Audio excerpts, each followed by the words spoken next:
Hi guys, welcome to the Car and Bike Show. I'm Siddharth Vinayak Patankar. As always, lots packed into our show and the excitement is in the motorcycle space right at the top. Now, there are two new bikes that recently rode into the market. The Ronin from TVS and the Hunter from Royal Enfield. Now, they may not be exactly the same on spec, but in terms of what buyers are looking for, they do spar with each other in the marketplace and they are getting a lot of attention for sure. Let's find out how they do in this shootout.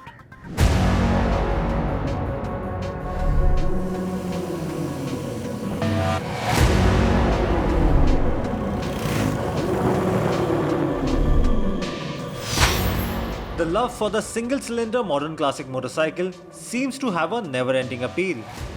The premise of the modern classic is to offer retro styling, but with modern underpinnings and easy rideability. And that's exactly what the Royal Enfield Hunter 350 and the TVS Ronin offer. Both bikes are targeted at a similar consumer base, so any of these could be a first motorcycle or an upgrade from a smaller commuter motorcycle, and these bikes are even targeted at women riders, a demographic which is slowly but steadily growing. The Hunter 350 has heritage from a powerhouse brand like Royal Enfield, and it combines retro appeal in a compact package. The Ronin, on the other hand, sits in a unique position, combining features and technology in a package which is taking a shot at this hugely popular segment. Although the Ronin has a smaller engine, it's a full 20 kilos lighter than the Royal Enfield Hunter 350. Now, there's no classic model in TVS Motor Company's history to take inspiration from. So the Ronin is described as a modern retro. And TVS decided to introduce modern elements in a package which has that easy, relaxed and retro vibe. Up close, its 41mm upside down forks finished in gold look good and ooze premium appeal, as does the LED headlight. The full digital instrument console looks modern and well put together and boasts of connected features. Overall, fit and finish and quality levels are pretty impressive on the Ronin. But when you look at the Ronin's style and proportions, it seems to be a mixed bag, with design inspiration taken from different genres of motorcycles all rolled into one.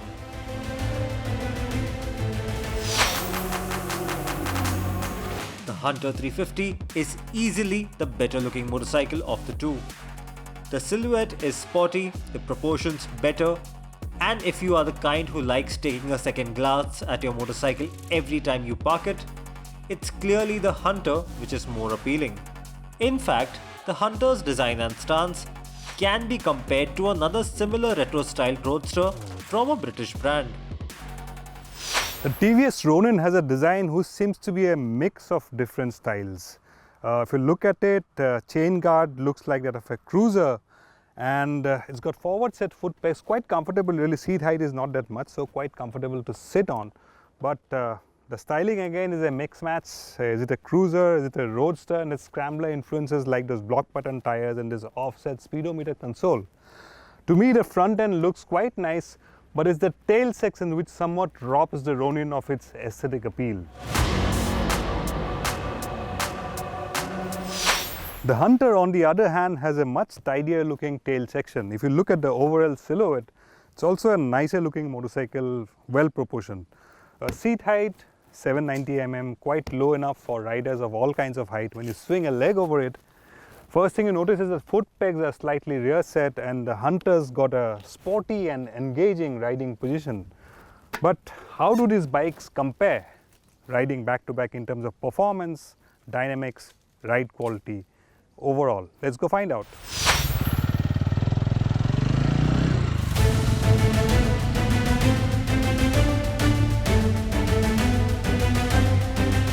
Both bikes will be used primarily for the daily commute, and on that count, both bikes are light, easy to maneuver, and make quick work of filtering through traffic. The Hunter has a sporty riding stance, its ergonomics and small 17-inch front wheel gives it the agility needed for quick urban work. The Hunter's 5-speed gearbox is precise And even though the clutch is alright, it doesn't get slip and assist, which could have made daily work easier. 80 to 90 km per hour is the Hunter's sweet spot, but it will happily cruise along at 100 km per hour all day if required on a longer outing. The Ronin has a more conventional upright riding stance with forward set foot pegs. But it's also the livelier engine which revs freer, and the 4-valve unit feels more refined. The Ronin has a unique engine, something which isn't all like the Royal Enfields, and it also has a marginally higher top speed. While the Hunter topped out at a speedo indicated top speed of 120 km per hour, the Ronin manages to nudge 123 km per hour with the same rider. Now, Royal Enfield's always known for this lazy long stroke engine with that characteristic thump, and that same J series, the new J series 350cc engine, has been employed in the new Hunter 350. Yes, that's the same engine which is used in the classic 350 as well as the Meteor 350. It's the long stroke engine, so the bore is about 75 mm and the stroke is about 86 mm. So that's the long stroke character. It's got a thump that characterizes typical Royal Enfield thump, and it's strong on torque, and it's a 350cc engine, so it's the bigger engine of the two bikes. And of course, it's also the heavier bike. Now, TVS on the other hand has taken a completely different approach to engine architecture, although it is targeted primarily at Royal Enfield segment. TVS has built a perfect square engine which is identical bore and stroke of 66 mm. It's of course a smaller engine, 225cc engine.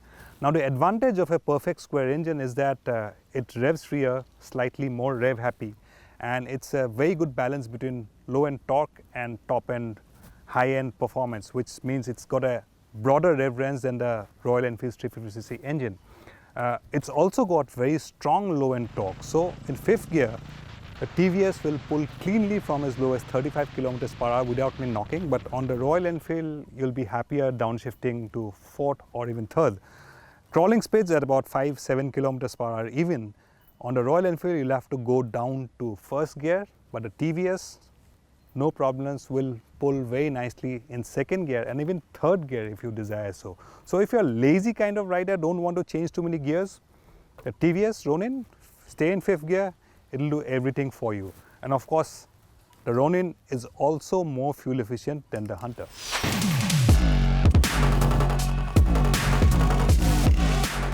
But engine refinement is one thing, and it finally boils down to overall dynamics and performance. And here too, the Ronin feels more eager and quicker than the Hunter. With its higher red line, it also feels more eager to get to speed compared to the Hunter. But its forward set foot pegs and upright riding position robs the Ronin somewhat of being fun and sporty. In comparison, the Hunter 350 feels more engaging and sporty.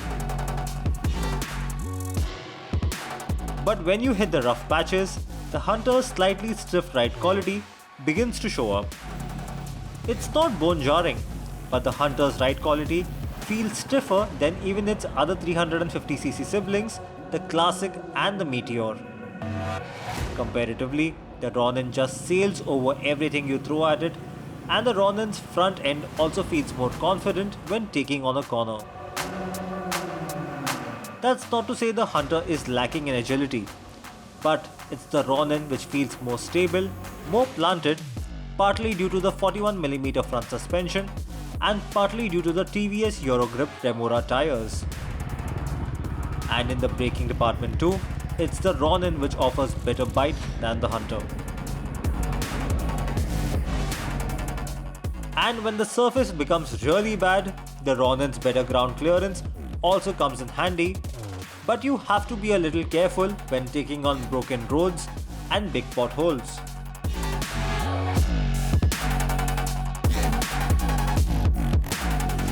If you're looking for fuel efficiency, during our tests, the Hunter 350 returned between 33 and 34 km per litre in a mixture of riding conditions. And in the same conditions, the Ronin returned almost 40 km per litre. For someone looking for an option between the two, our advice would be to take a test ride of both back to back and only then take a decision based on personal choice. Eventually, both these bikes have very good products, each with its own strength and character. In fact, you cannot go wrong choosing one product over the other, and in many ways you could say this comparison is a tie. In terms of performance, ride quality, dynamics and fuel efficiency, it's the Ronin which has the upper hand.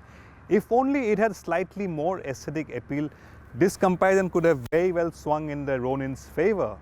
But buying a motorcycle is an emotional, a personal choice. And in terms of aesthetic appeal, riding position and endearment, it's the Hunter which has stronger appeal. Eventually, it's down to the wire to make an objective choice to pick a winner between the two bikes. Both bikes are similarly priced, variant to variant, so they sit bang in the same price bracket. The Ronin offers a more refined engine, better fuel efficiency, better components and better ride quality. But if it's real old school charm in an affordable and accessible modern package one is looking for, the Hunter's neo-retro appeal just cannot be ignored.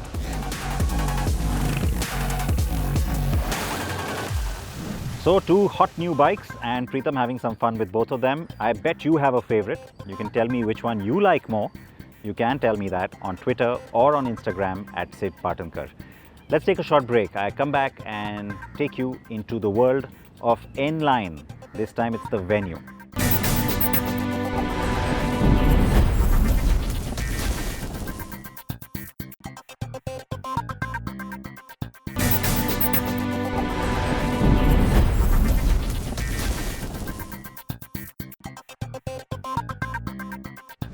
Welcome back to CNB. I promised you the N Line and this is the Venue. Now Hyundai has introduced the N Line last year with the i20 and now it's expanding that portfolio with the Venue. What it means of course is a car that looks a little bit different. It also drives a little bit different because there are certain changes even mechanically speaking, though of course it has the same drivetrains as the rest of the Venue lineup. Prateek spent time with the car to bring you this review. The N Line range is a baby step for Hyundai to bring in the lethal end range of cars to India. It started with the i20 and now another subcompact car receives this update. Meet the Hyundai Venue N Line. It is based on the recently launched Hyundai Venue and like the Hyundai i20 N Line, it receives tons of cosmetic updates both to its external and internals. There's no change to the engine, but the engineers at Hyundai have tweaked certain elements to make the car one of the sportiest SUVs in the space.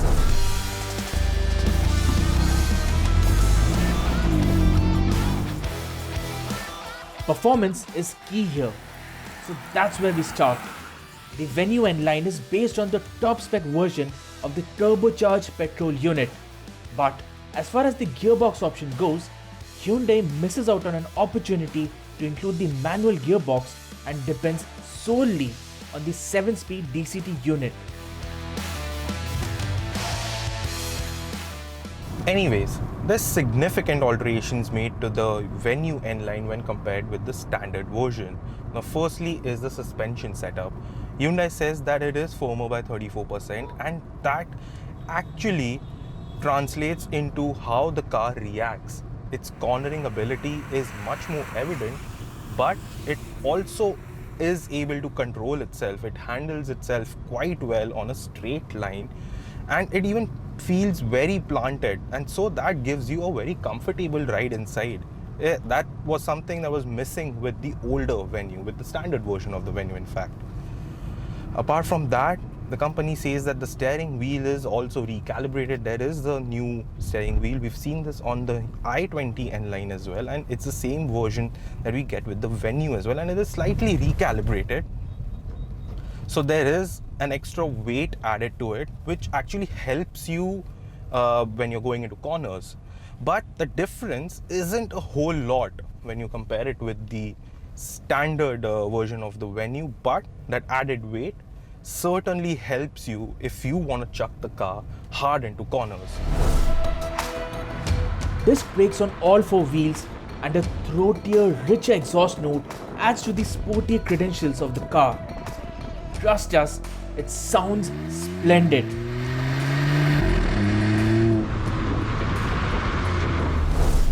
The Venue N Line also gets paddle shifters. We've seen this element on the i20 N Line as well, and we are in love with how the thing reacts to quick shifts, up shifts and down shifts.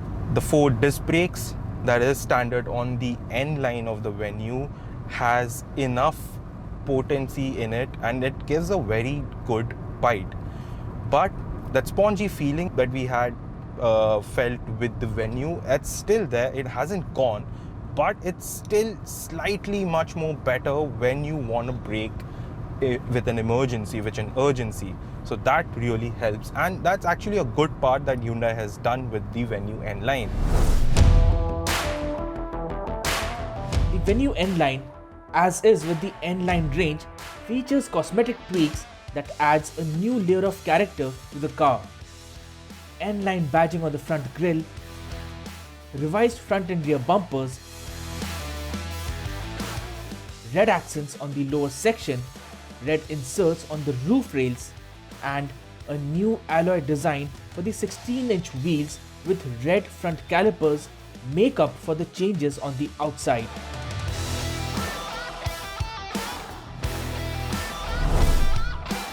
Even the cabin retains the basic layout from the standard Venue. What has changed though is the black theme for the dashboard with red accents and N-line logos. Even the steering wheel is a new unit identical to the i20 N Line. The 8-inch touchscreen with Apple CarPlay and Android Auto, Bluelink connected car tech, powered driver's seat,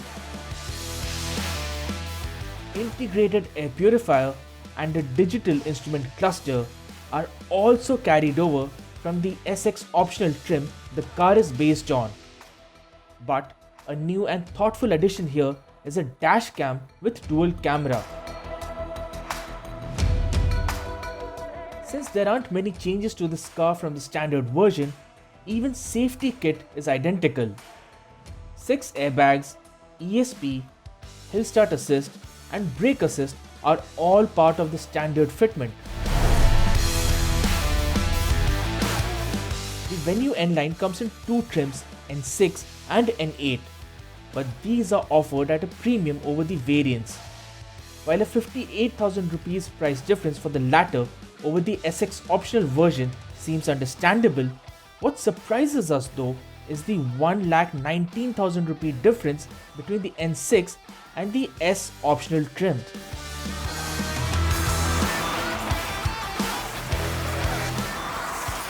Compared to its rivals, the Venue N Line has a difference of 65,000 rupees with the top spec Brezza, but is 71,000 rupees more expensive than the Nexon XZA Plus.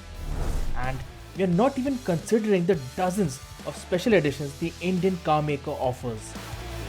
The Venue N Line also seems like a more logical option compared to the recently launched Sonnet X Line, but only if you opt for the single tone versions.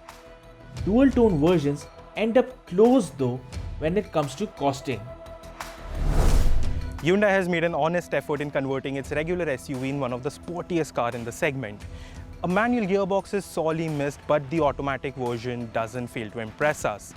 The cosmetic tweaks, the mechanical changes obviously add a lot of desirability, a lot of sportiness to the car that makes it a wholesome package, not just for the driving enthusiast inside you, but also the family SUV buyer. The Hyundai Venue N Line, and in that signature N Line blue color. How did you like it? Well, you can tell me that as well. And anything else you'd like to see on the show, please don't hold back. Let us know and we will try and bring it to you. There's been a lot of action, in fact, in the automobile space of late. Lots of new cars and bikes. So any queries or doubts you have, remember, you'll find answers on car&bike.com. In the meanwhile, remember that I will be back next week with plenty more for you. Till then, promise me you'll wear your seatbelts or your helmets, whether you are in the front or at the back. With that, it's goodbye. Take care.